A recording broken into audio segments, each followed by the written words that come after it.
Hola, buenas tardes, noches. Bienvenidos a esta tercera sesión de información y tecnología en tiempos de cuarentena.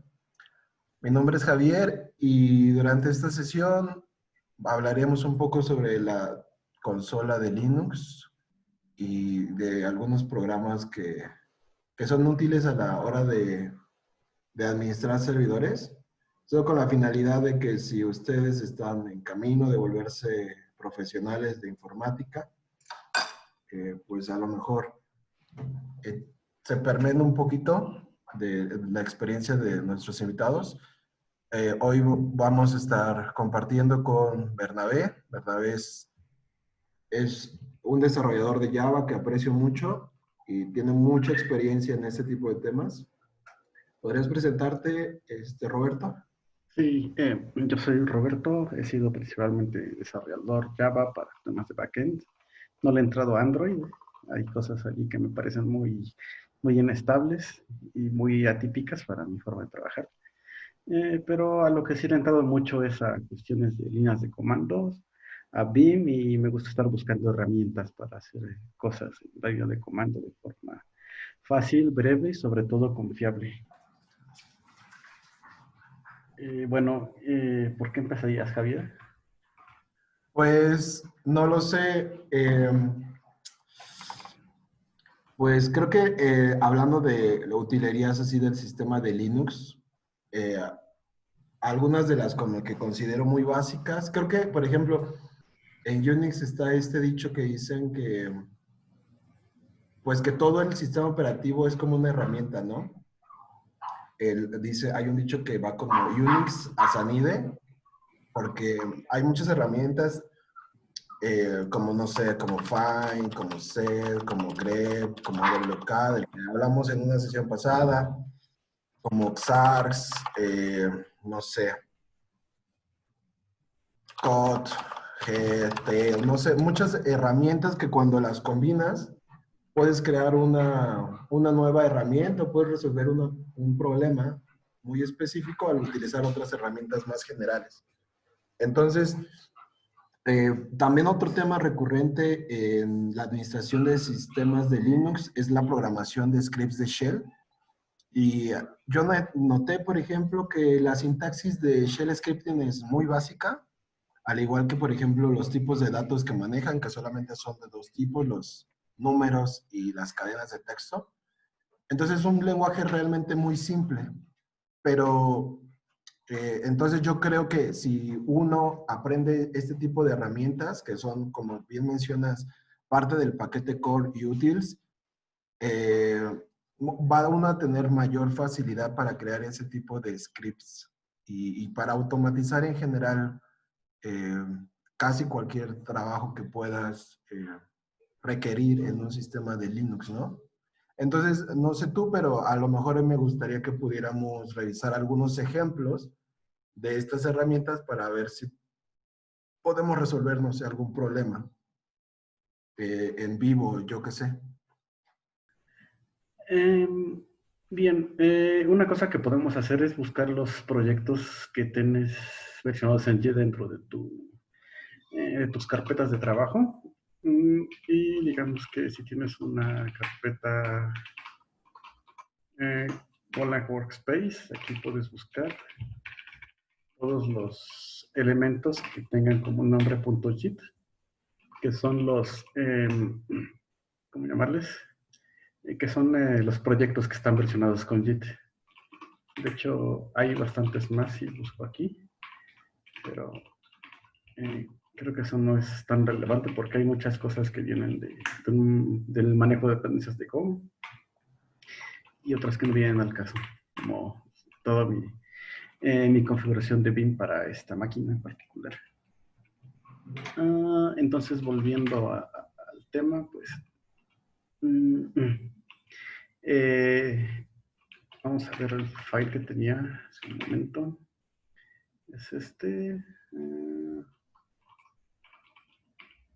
Y estamos en esta carpeta, entonces así podemos ver los archivos que están versionados. Y Y la utilidad para ver algún archivo de texto, sobre todo los archivos en se puede ver así, es cat. Entonces, si aquí le pasas un archivo, pues puedes ver el contenido del archivo. Después hay paginadores que te permiten verlo hacia paginado, para que no tengas que hacer scroll para verlo después de haberle hecho el cat. Ahí Javier me hizo favor de aplicar suma al panel de temas que estábamos trabajando, que es el que estoy viendo.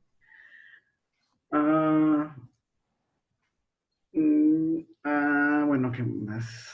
¿Cuál sería el siguiente comando? Pues también podemos ver en reversa los archivos usando el comando tag. ¿Es alguna vez lo has utilizado para resolver algún problema en específico? Yo la verdad nunca he utilizado TAC. A decir verdad, no. Ok, Podemos ver el principio de un archivo utilizando el comando head y el final utilizando el comando tail. Sí, por default son 10 líneas y se puede cambiar esto utilizando ya sea "-n" y el número de líneas, o simplemente con el número de líneas. Los 15. Sí, y lo mismo aplica con tail. También al "-n", que le ponemos nada más 5 líneas. Después de esto, cuando queremos crear carpetas, utilizamos el comando mkdir y así se crea la nueva carpeta, ¿no? Bueno, aquí ya vimos cómo utilizar el comando cd para cambiar de carpetas, que los ejemplos más simples son cd y el nombre de la carpeta, cd punto y cd con la ruta completa. Vamos a decir que podemos hacer home ubuntu.bin. Sí, y un ejemplo más es cd-, no es muy usado, algunos no sé por qué no lo conocen, que se pasa a la carpeta anterior. Aquí podemos agregar que bash tiene una variable de entorno que se llama oldspwd, que guarda una referencia a la carpeta en la que estabas anteriormente. ¿Qué más? Hay una variante que es mucho más conocida de mkdir. Si yo borro la carpeta que creé, no la tengo aquí. Esta carpeta, nueva carpeta, bueno, la voy a borrar simplemente porque aquí se ve que no puedo crear carpetas anidadas simplemente llamando mkdir, pero se puede resolver con un ejemplo bastante básico y conocido, que es agregar el parámetro "-p", que ya me crea toda la ruta hacia esta carpeta anidada que ya creé. buen truco. Hay una herramienta que se llama WCD. No sé si has escuchado de ella, Roberto. No, no he escuchado de ella. Está chida porque una vez que la instalas, cada vez que entras a un directorio se va almacenando en una base de datos, bueno, en un archivo. ¿Como en una pila o...? Ándale. Y entonces, por No, ejemplo, no creo que sea una pila, más bien es más o menos. Entonces, por ejemplo, yo puedo ir a CD, una lista. digamos, y si quisiera entrar a nueva carpeta, le podría Ajá. dar, ajá, WCD, y le pongo nueva carpeta, y le doy enter, y cuando hago eso, inmediatamente me lleva a esta carpeta. Ajá. No sé si tengo Z instalado aquí. Sí lo tengo Usa Z. instalado. Casi más o menos lo mismo. Exacto, más o menos lo mismo. Y a mí bueno, yo desde que lo llevo varios años usándolo, y pues yo ya no puedo dejar de usarlo. Y Es yo... conveniente. yo no tengo problema, no tengo tantos problemas. Generalmente sé dónde están mis carpetas. Utilizo Vim para saber a dónde moverme. Lo cual es como darle doble vuelta, pero es funcional. Ok. Bueno, era un tip que por ahí. Sí.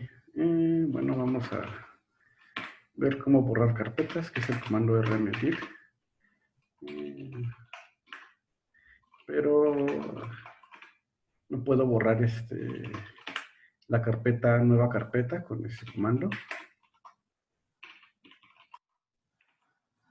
Porque tiene un elemento. Dice que la carpeta no es vacía. Es bastante claro el mensaje de error. Aunque, bueno, no, en realidad no lo puedes forzar. Lo que deberías usar es otro comando y con estos parámetros específicos, que rm es borrar, r es recursivo y f es forzar. Entonces aquí le paso esta carpeta y así ya la borré. Aunque rm en realidad se usa para borrar archivos. Mira, no puedo borrar esos archivos, pero sí puedo borrar este archivo que no está versionado. No. Bueno, JIT es una herramienta que merece su propia sesión. Simplemente lo usé para ver cómo que podía borrar en estos casos. Ya vimos cómo crear carpetas. A veces tienes que utilizar el comando touch para crear archivos. Bueno, aquí le voy a poner para que sea más verosímil readme.md. Otro truco para si no quieres usar touch. No sé si has utilizado este truco. No lo he utilizado, no se me hace. Y ahí No está. conocía ese atajo, es como específico de Bash. Ajá, eso parece. Parece que es un lenguaje, puede decir así, de Bash. En fin, perdón que te interrumpí. No, descuida, está bien. Bueno, hay otro comando bastante básico. Vamos a hacer algo que no está bien hecho, pero sin embargo funciona. Así no. Así sí. No sí. Bueno, no. Mejor vamos a decirle hello.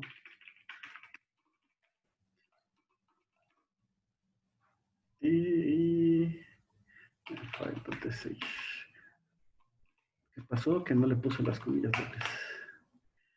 Y entonces ahora tenemos este archivo que tiene ese contenido. Cuando creen shells, no los hagan así. Siempre pónganle esto que se llama shebang y ahí es algo que deben de investigar un poco para saber de qué se trata. Pero lo que quería mostrar aquí es que este archivo que creé tiene permisos de escritura y lectura. Si yo quisiera ejecutar el archivo file.sh, no puedo hacerlo porque no tiene permisos de ejecución. Entonces aquí viene un comando que, aunque no es tan simple de entender, todo el tiempo se utiliza, que es chmod. Aquí los ejemplos que hay en internet muchas veces tienen 777 y esto no se debe de hacer. Entonces, lo más recomendable es poner u más x, que esto quiere, perdón, o más x, que esto quiere, no, sí, sorry. Me confunden los términos owner y user. Ok, entonces, chmod user plus x o u más x quiere decir que al usuario que es propietario del archivo le des permisos de ejecución. Entonces, cuando revisas los permisos de este archivo, ves que ya tiene una X en el primer bloque, que este es el propietario del archivo. Entonces ahora si quieres ejecutarlo, ya puedes hacerlo. Bueno, y aquí fue como mucho relajo. Vimos ejemplos simples de ls y vimos un ejemplo rápido de chmod, que es para cambiar los permisos en un archivo. Este tema de los permisos es un tema bastante largo y complejo de explicar, y solo que quede como referencia de que nunca debe utilizarse 777, pese a que los ejemplos que hay por internet siempre vienen con esta referencia, que es algo que deberíamos de cambiar, pero por ahora funciona así. Sí, no sé qué quieres decir al respecto, Javier. Pues sí, me parece correcto tu comentario. Entre menos permisos se requieran, pues debería funcionar así. Ahora, esa sintaxis que utilizaste de U más X, esa yo no la conocía. Generalmente utilizo nada más change mod más X y el archivo y listo. ¿Cuál Ah, es la diferencia? que uno es más específico, ¿no? Pero podemos ver si, por ejemplo, si hacemos el cambio numérico, que era 666 o 555. No me acuerdo. ¿Por qué no lo borras y lo vuelves a crear? Porque es más fácil revisar, ¿no? Ok. Era 666. Es cómico, ¿no? 666. Ah,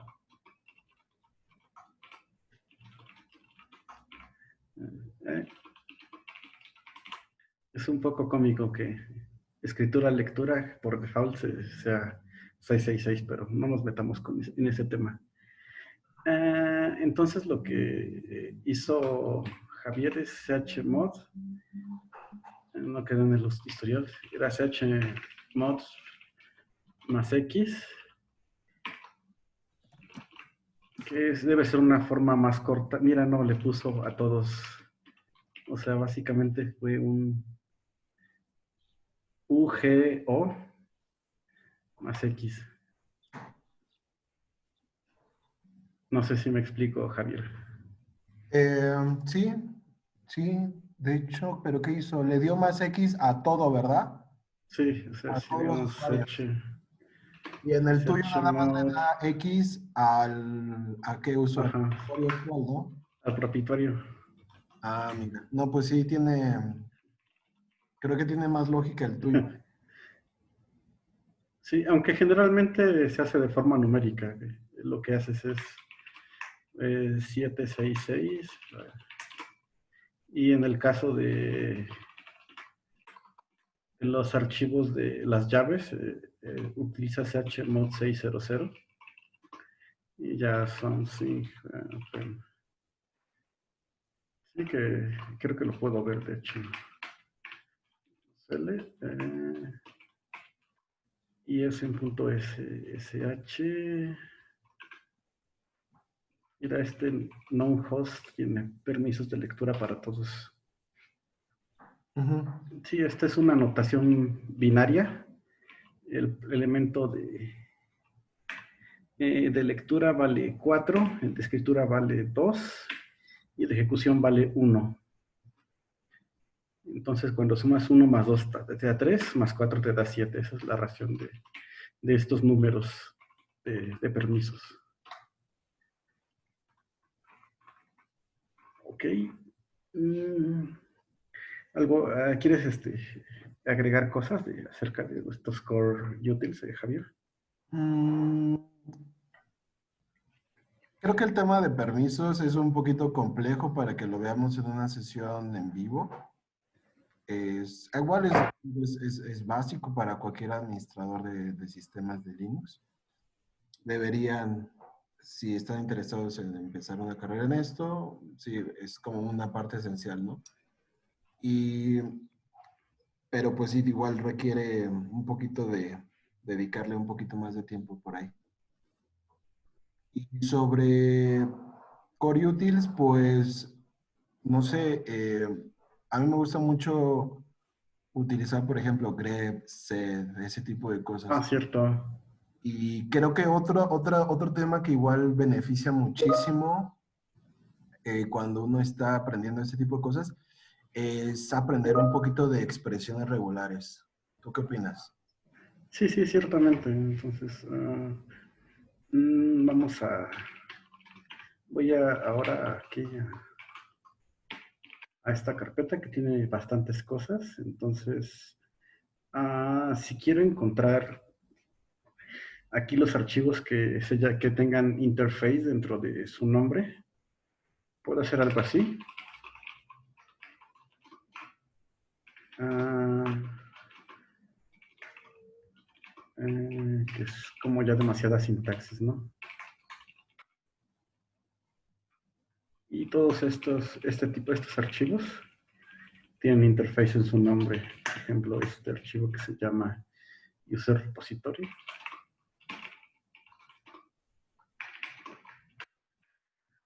Puedo ver que aquí tiene la palabra interface, ¿no? Ahí entre algunas cosas que he estado utilizando.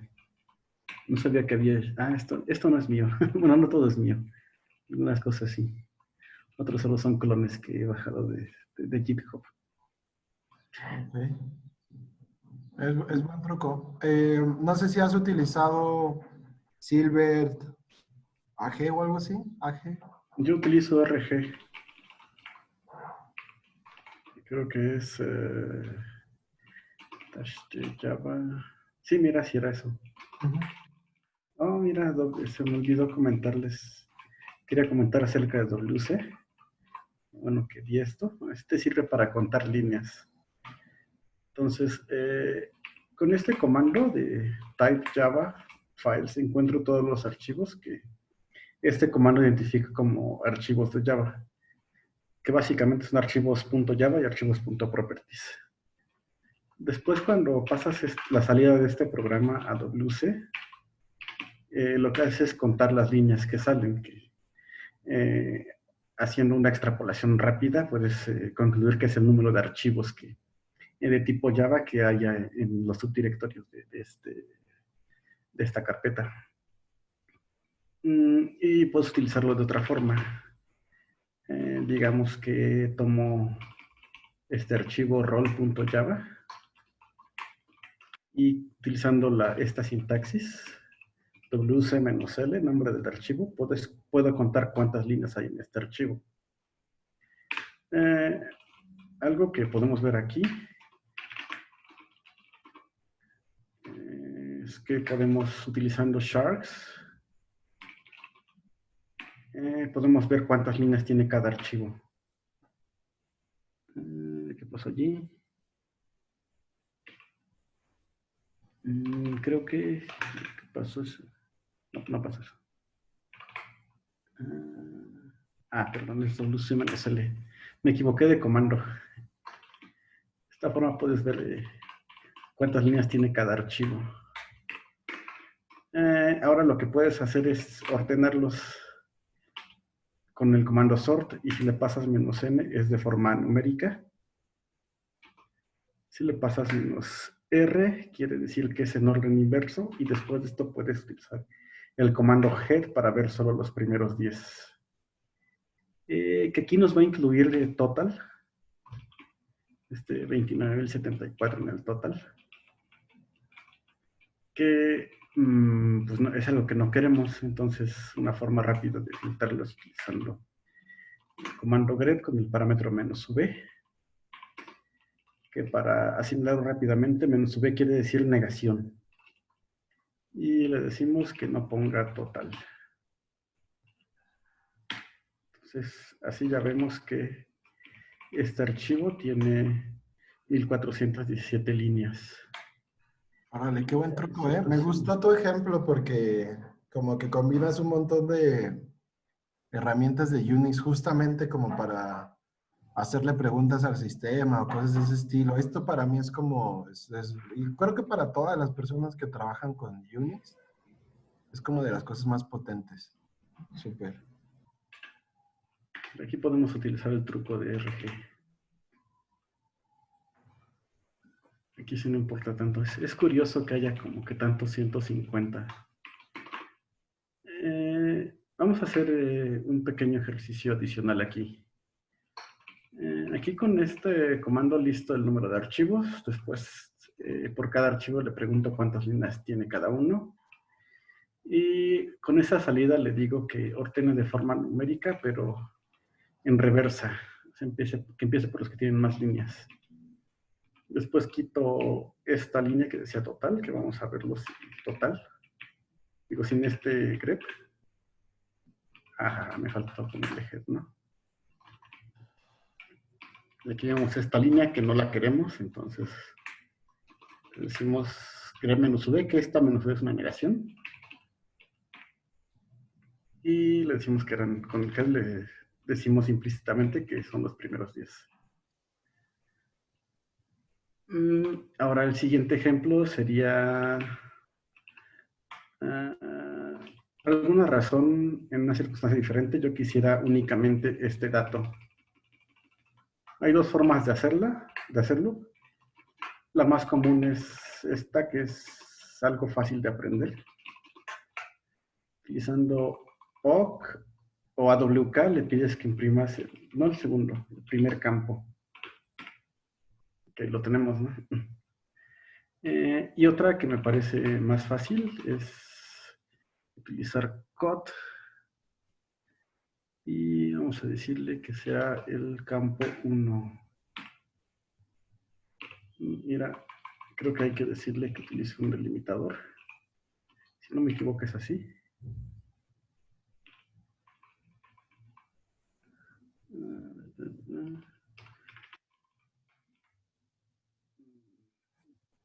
Parece que no funcionó. Voy a hacer algo de trampa. Cut lo puedo utilizar a nivel de carácter. Entonces podemos ver ahí que son 4 y 3 son 7 y 1, 8. Entonces vamos a decirle que sea del 1 al 8. Mira, parece que me equivoqué. Hay un tabulador al principio, entonces eran 3 menos, del 1 al 5. Del 1 al 6. Perdón. Bueno, ahí puedes irlo refinando. Y ya puedes ver que tienes esto. ¿Y si usas un espacio en blanco como delimitador, crees que no Sí, funciona? sí, también funciona, de hecho. Qué bueno que lo haces notar. Oh. Es primero menos D, o así lo utilizo yo por lo menos.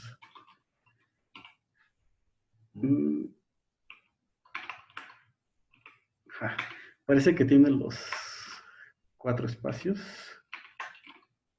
Es un poco confuso, ¿no? Es más fácil, yo creo que en este caso con AWK, ¿verdad? Sí, en este caso en particular, sí. Nos quedan como 5 minutos, Roberto. ¿Todo está bien, Edgar? ¿Tienes algún comentario, sugerencia?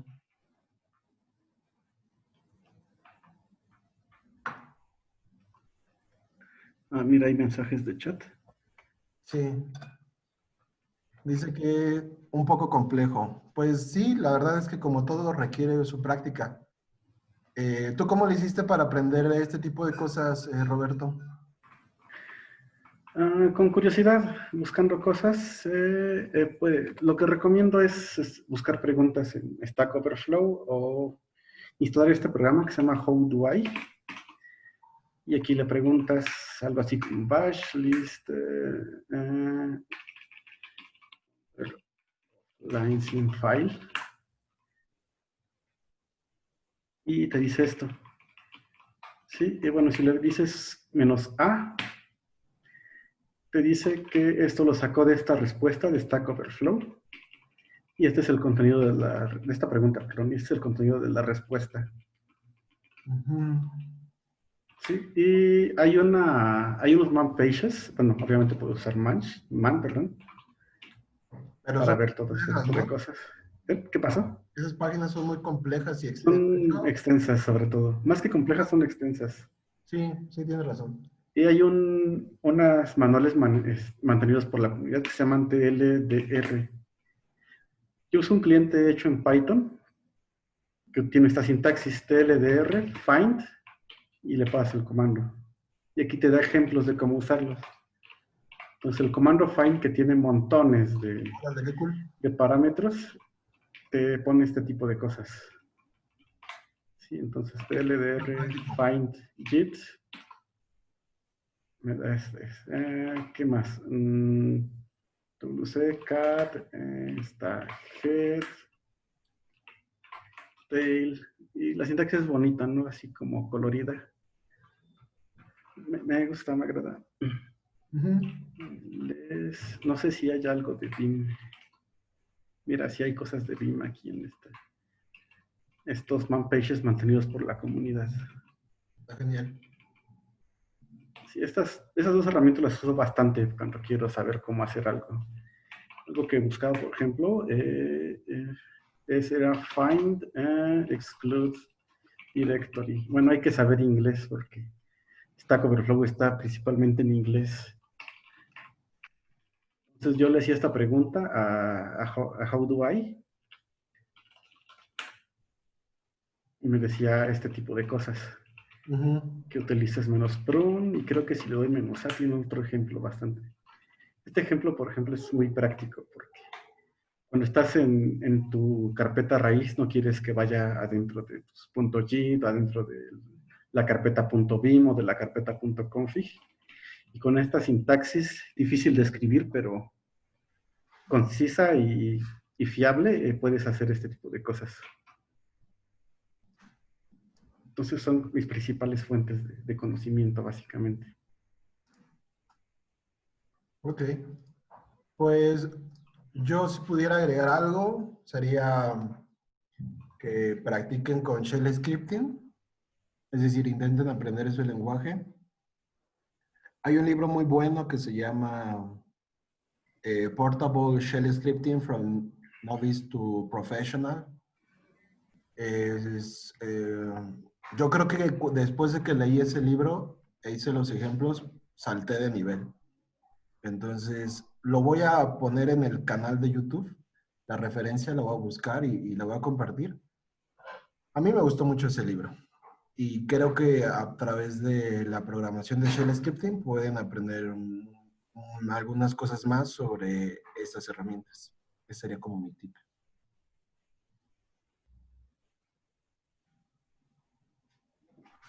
Sí, es una buena referencia, me parece. No, me parece que habías recomendado en alguna ocasión algún libro de AWK. No sé si recuerdes de cuál se trataba. No me acuerdo. No.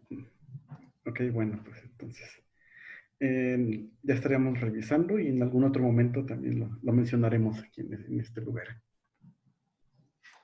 Muy bien. Pues creo que ahora sí ya se nos acabó el tiempo, Roberto. A ver qué tema pensamos para la siguiente semana. Sí, pues justo en esta conversación vimos que yo utilizo Z, tú utilizas WCD. Esto que ven cuando estoy buscando elementos de la historia es un programa que se llama FZF, entonces podríamos tal vez platicar de cómo instalamos estos programas y cómo los usamos. Sí, hay un tema, por ejemplo, que a mí me emociona mucho, bueno, me gusta mucho usarlo, que es acerca de los teclados, de los atajos de teclado de Bash. Que, por ejemplo, yo puedo hacer esto, moverme al principio de la línea, borrar todo, escribir cosas, y luego puedo poner lo que ya había escrito antes con unos pocos atajos de teclado. Y luego puedo cambiarlo por otras cosas que borré antes. Sí, ese tipo de atajos de teclados no se usan tanto y me parece que deberían de aprovecharse más. Por ahí tengo una presentación en PDF que hice y me gustaría platicarla en otro momento. Es ideal, podemos hacer una de esas. Mira, yo también utilizo esos atajos de teclado, pero en modo V. Y seguramente tú lo utilizas en modo Emacs. Podríamos hacer una comparativa. Editar, no sé, por ejemplo, para poder editar el comportamiento de esos atajos de teclado, se edita el archivo .input, RC. Sí, sí. Y yo creo que ese tema es decir, ese truco es, al menos personalmente es algo que me ha facilitado mucho la vida y no conozco de mucha gente que lo haga. Podríamos compartir unos tips de cómo editar. Sí, como cuando tienes un archivo y tú quieres renombrarlo, que lo más fácil es hacerle y luego el otro, ¿no? Pero también puedes utilizar expansiones, que esto es hacer esto, que es una sintaxis difícil de entender, Es de Bash. pero es, ¿cómo decirlo? Es bastante útil para escribir cosas concisas y más rápidas de teclear. Okidoki. Pues entonces nos ponemos de acuerdo luego en la semana. A ver de qué discutimos. Sí, claro. Entonces, creo que con esto pues voy a dar por terminada la sesión.